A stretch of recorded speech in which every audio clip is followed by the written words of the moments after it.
अस्सलाम वालेकुम। कैसे हैं आप सब लोग and welcome back to our channel ocean of the knowledge. Today we start further 5 branches of biology. ठीक है, हम आगे जो है वो 5 और ब्रांचेस पढ़ेंगे बायोलॉजी की।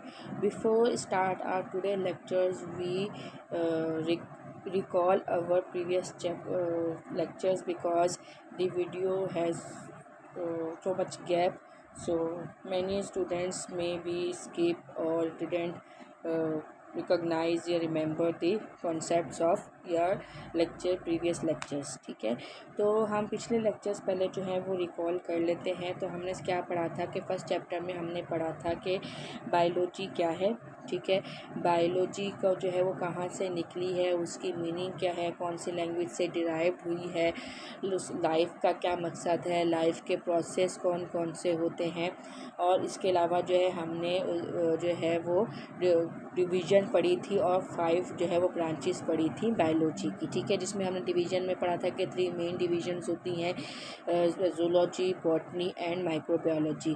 थर्ड उसके बाद हमने पढ़ा था कि जूलॉजी के जो फादर हैं वो कौन से हैं, एरिस्टोटल हैं, और बॉटनी के थियोक्रेटस हैं, और उसके पास है लिविनहुक हैं माइक्रोबायोलॉजी के। लिनियस लिविनहुक जो है हमारे पास माइक्रोबायोलॉजी के फादर कहलाते हैं।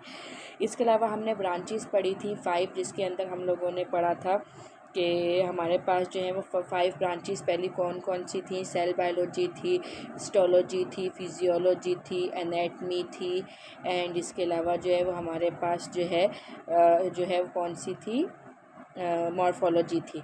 अब हम फर्दर जो है वो पढ़ेंगे। हमारे पास 6 जो नंबर पे जो ब्रांच आती है वो आती है टेक्सोनॉमी। टेक्सोनॉमी के जो हमारे पास है कैरोलियस लीनियस जो है वो कहा जाता है कि वो फादर है। कहीं पे ये आता है कि एरिस्टोटल है, लेकिन आप लोगों की 9th क्लास की बुक में फर्दर जब आप लोग आगे पढ़ेंगे तो उसमें टेक्सोनॉमी आता है, पूरा चैप्टर मतलब चैप्टर कर लेंगे, पूरा टॉपिक आता है। उसमें जो है वो आपके पास आते हैं कैरोलियस लीनियस आते हैं, जिसको कहा जाता है कि वो फादर ऑफ टेक्सोनॉमी है।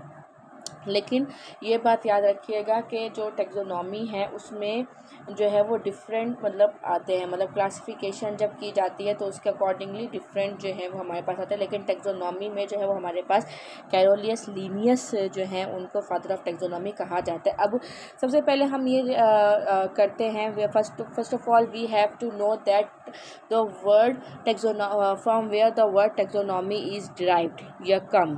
ठीक है, तो word taxonomy is a Greek word, comes from a Greek language, a Greek word taxis which means arrangement, यानी कि एक ग्रीक लैंग्वेज से निकला है जिसका मतलब है अरेंजमेंट, यानी कि तरतीब देना, किसी भी चीज़ को मतलब एक जगह तरतीब से रखना। और नोम्स का मतलब होता है नेम, यानी कि उनके अकॉर्डिंगली जो है वो उनको नेम देना। फॉर एग्ज़ाम्पल जैसे मेरे हस्बैंड हैं, ठीक है, मेरे हस्बैंड का नाम जो है वो उनका पहले क्या रखा जाएगा, पहले उनका नाम रखा गया है, फिर उसके बाद जो है वो उनका जो है वो सर नेम आएगा या जो उनका सेकंड नेम आएगा। ठीक है, अब फॉर एग्जांपल जैसे XYZ कोई भी नाम है, जैसे मरियम है, ठीक है, मरियम जो है मरियम सिद्दीक, ठीक है, मरियम सिद्दीक, तो मरियम क्या हो गया, ये उनका फर्स्ट नेम हो गया, सिद्दीक उनके फादर से लिया गया तो वो उसका सेकंड नेम हो गया। तो ये हमारे पास क्या आ गई, टेक्सोनॉमी आ जाती है।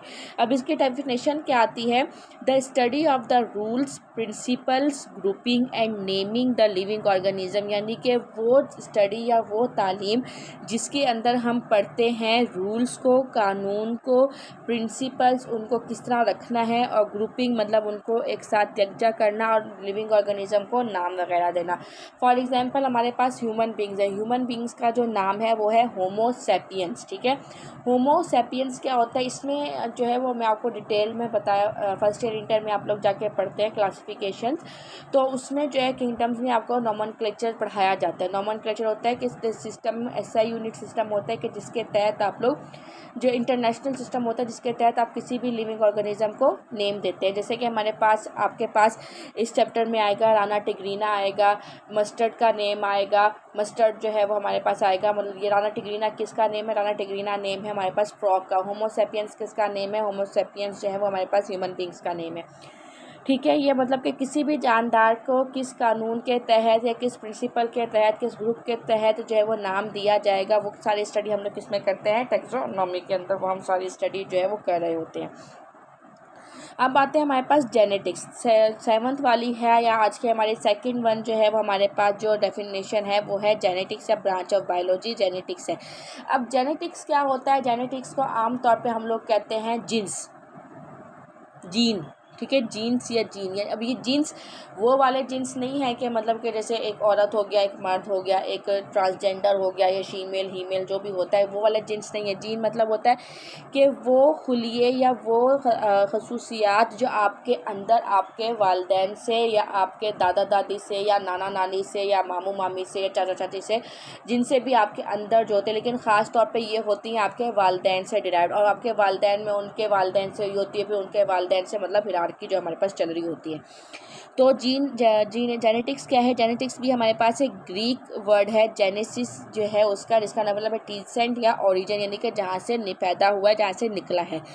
The study of heredity that is transferring from characters from parents to offspring. जैसे मैंने आपको बताया कि ये क्या है, ये एक हेरिडिटी है, एक विरासत है जो ट्रांसफ़र होती है, मुंतकिल होती है करेक्टर्स के ज़रिए। यानी कि अब फॉर एग्जांपल हम लोग कहते हैं ना कि जब बच्चा पैदा होता है तो वो कहते हैं आंखें इसकी अपनी वालिदा पे चली गई हैं, नाक इसकी अपने वालिद पे चली गई है, तो वो सब किसकी वजह से होता है? वो सब जीन की वजह से होता है। तो वो किसकी करेक्टर्स यानी कि खसूसियात जो होते हैं वो वालिदैन से बच्चों में जो ट्रांसफ़र होती है, मुंतकिल होती हैं, वो हमारे पास उसकी जो तालीम होती है वो हम जिसमें पढ़ते हैं वो क्या होती है? जेनेटिक्स। अब हमारे पास 8th वाली आती है, वो है डेवलपमेंटल बायोलॉजी। अब मैंने आपको स्टार्टिंग में बताया था, या आपने लाइफ प्रोसेस में पढ़ा था, एक होती है ग्रोथ और एक होती है डेवलपमेंट, ठीक है। अब डेवलपमेंटल बायोलॉजी में क्या होता है? डेवलपमेंटल बायोलॉजी में हमारे पास एक प्रोसेस पढ़ा जाता है कि किस तरह हमारे पास स्पर्म या ओवम आपस में मिलते हैं, फर्टाइल होते हैं, एम्ब्रियो बनता है, फिर जाइगोट बनता है, फिर उसके बाद एक पूरा ह्यूमन बीइंग बनता है, या कोई भी हमारे पास सीड होता है, जैसे सीड के अंदर हमारे पास पोलन ग्रेन मिलते हैं, और हमारे पास जो है वो जाके सीड ओवम के साथ जो है वो फीमेल पार्ट के अंदर जो है वो जाते हैं, वहाँ पे वो फर्टिलाइजेशन होती है, पूरा जो है वो प्रोसेस होता है। तो ये ज़्यादा जो मतलब कि the process in which pollen grains and ovums, या कोई भी जो है स्पर्म या कोई भी जो है वो हमारे पास जो डेवलपमेंटल हम लोग कहेंगे पार्ट्स या जो है वो हमारे पास ऑब्जेक्ट्स हैं, वो जब कंबाइन करते हैं फर्टिलाइजेशन का अमल होता है, वो जो हम उसके अंदर पढ़ते हैं वो डेवलपमेंटल बायोलॉजी होता है। ये हमारे पास ग्रीक लैंग्वेज एम्ब्रियन से निकला है, जिसका मतलब है एम्ब्रियो, और लोगोस मतलब होता है डिस्कोर्स, यानी कि उसको स्टडी करना, ठीक है। The study of formation and development of embryo, यानी कि किस तरह हमारे पास एम्ब्रियो बनता है और किस तरह उसकी फॉर्मेशन होती है वो हमारे पास, या किस तरह वो ग्रोथ करता है, डेवलप करता है एम्ब्रियो वो। अब एम्ब्रियो क्या होता है? एम्ब्रियो जो होती है वो एक थैली, एक सैक नुमा स्ट्रक्चर होता है जो किसी भी जाइगोट को जो है वो अपने अंदर जो है वो महफूज करके रखता है, ताकि वो उसके अंदर अच्छी तरह से नरिशमेंट पा सके और उसको किसी भी किस्म का हार्म ना पहुंच सके। उसके बाद आता है हमारे पास इन्वायरमेंटल बायोलॉजी। इन्वायरमेंटल बायोलॉजी क्या है हमारे पास? The study of relationship between living organism and non living factors of environment and their effects on each other, यानी कि ये एक ताल्लुक बयान करता है, या ताल्लुक की स्टडी है, तालीम है, जिसमें हम जानदार और गैर जानदार चीज़ों को जो है वो उनके ताल्लुक को पढ़ते हैं कि वो किस तरह एक दूसरे के ऊपर असरअंदाज होते हैं, और किस तरह वो एक जगह पे रख के एक दूसरे के ऊपर जो है वो एक दूसरे को फ़ायदा जो है वो पहुँचा रहे होते हैं। उसके बाद है हमारे पास नंबर 10 पे है पैलियंटोलॉजी। पैलियंटोलॉजी क्या होता है? ये हमारे पास होती है कि जो एंशियंट चीज़ें होती हैं, जो हमारे पास ख़त्म हो चुकी होती हैं या हमारे पास माजी का हिस्सा बन चुकी होती है, जैसे डायनासोर्स हैं, ठीक है, वो हमारे पास एंशियंट हो गया, मतलब अब कहीं नहीं मिलते हम लोगों को। तो उनकी जो स्टडी है वो हमारे पास क्या कहलाती है? वो हमारे पास पैलियंटोलॉजी कहलाती है। ये भी ग्रीक वर्ड पैलियोसिस निकला है, जिसका मतलब एंशियंट, पुराना, और ऑन्टोन्स मतलब होता है बीइंग, यानी कि आना, और लोगोस मतलब होता है वो स्टडी और discourse. The study of remote past organic life, यानी कि जो माजी से भी पहले बहुत दूर कहीं हज़ारों साल पहले जो चीज़ हो गई है वो हमारे पास, उसको जो हम लोग पढ़ते हैं वो हमारे पास क्या कहलाती है? रिमोट पास्ट या ऑर्गेनिक लाइफ को पढ़ने के लिए with the help of fossils, यानी कि फॉसिल्स की मदद से। फॉसिल्स क्या होते हैं? फॉसिल्स होते हैं कि जब कोई चीज़ का सबूत हम जैसे फ़िरौन है, इस्लामिक लिहाज से देखें तो हम लोगों ने कुरान पाक के अंदर सूरह बकरा के अंदर फ़िरौन का और हज़रत मूसा अलैहिस्सलाम का जो है वो वाक़या पढ़ा है, और उसमें हमें बताया गया है कि किस तरह फ़िरौन हज़रत मूसा अलैहिस्सलाम के पीछे जो है वो जाता है, तो वो दरियाए नील के अंदर जो है वो गर्क हो जाता है, डूब जाता है। लेकिन अल्लाह ताला ने उसको हमारे लिए इबरत का निशान बनाने के लिए जो है वो क्या किया, उसको महफूज कर दिया, उसको प्रिजर्व कर दिया। समंदर जैसे साइंस आजकल कहती है कि हमारे पास नमकियात, मिनरल्स वगैरह, सॉल्ट्स वगैरह समंदर में, सी में मौजूद होता है। अब दरियाए नील क्या है, जो हमारे पास टर्की के अंदर जो है वो दरिया जो बह रहे हैं, दरिया वो रिवर नाइल जिसको हम लोग कहते हैं आजकल के दौर के अंदर, तो दरियाए नील जो कहलाता है हमारे पास, तो वो जो है उसके अंदर जो है वो हमारे पास क्या हुआ, वो एक फॉसिल है। फ़िरौन क्या एक फॉसिल की सूरत में हमारे पास मौजूद है कि वो पुराने ज़माने में कि भाई हाँ ऐसा वाक़या हुआ था, वाकई में हज़रत मूसा अलैहिस्सलाम आए थे। हम लोग तो बीइंग अ मुस्लिम हम लोगों का तो अकीदा पक्का है, लेकिन जो नॉन मुस्लिम्स होते हैं, कोई भी XYZ कोई भी रिलीजन के हों, not only for Hindus, XYZ कोई भी रिलीजन के होते हैं, जो है वो उनके लिए जो है वो हमारे लिए भी, मुस्लिम्स के लिए भी, लेकिन उनके लिए भी जो हमारे लिए किस जो है वो एज अ फॉसिल वो रखा गया, ताकि पता लगे कि भाई हाँ, क्योंकि भाई पहला जो प्रिजर्व हमारे पास आया था, पहला प्रिजर्व जो है वो लिविंग ऑर्गेनिज्म जिसको कहा जाता है, वो हमारे पास फ़िरौन जो है वो आता है। तो वो भी हमारे पास पैलियोंटोलॉजी की स्टडी के अंदर जो है वो आता है, जिसके ज़रिए आजकल के साइंसदानों ने कहा कि उस दौर के अंदर कितने हज़ार साल पहले हज़रत मूसा अलैहिस्सलाम का दौर था कि उसमें लोगों का कद कितना लंबा होता था, उनके हाथों का साइज़ क्या होता था, उनका स्कल का साइज़ क्या होता था। तो ये सारी स्टडी उन्होंने उसके फॉसिल से की थी। आई होप कि आपको आज का लेक्चर जो है वो समझ में आया होगा। तो अब कोई भी अगर इसके मुतालिक आप लोगों को डाउट है, ये तो अभी आप लोगों की बेसिक है, तो ये इसमें शायद में भी आपको इतना ज़्यादा डाउट्स ना हो। तो आगे चल के जो भी आपको अगर कोई भी है वो आप लोग डाउट अगर आपको लोगों का है, तो आप मेरे साथ जो है वो कमेंट के अंदर जो है वो कनेक्ट कर सकते हैं, और मैं कोशिश करूँगी कि भाई आप जो है वो के सवालात को या आपके डाउट्स को क्लियर कर सकूँ।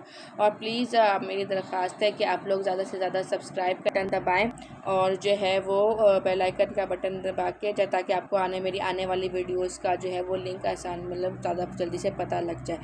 तो आप लोग जो है वो सब्सक्राइब करें, शेयर करें, लाइक करें, ताकि दूसरों तक भी जो है वो ये उनके लिए भी बेनिफिशियल हो, कि भाई ताकि जो लोग नहीं अफोर्ड कर सकते ट्यूशन्स वगैरह, तो उनके लिए भी जो है वो बेनिफिशियल हो सके। तो नेक्स्ट वीडियो तक के लिए अपना ख्याल रखिएगा।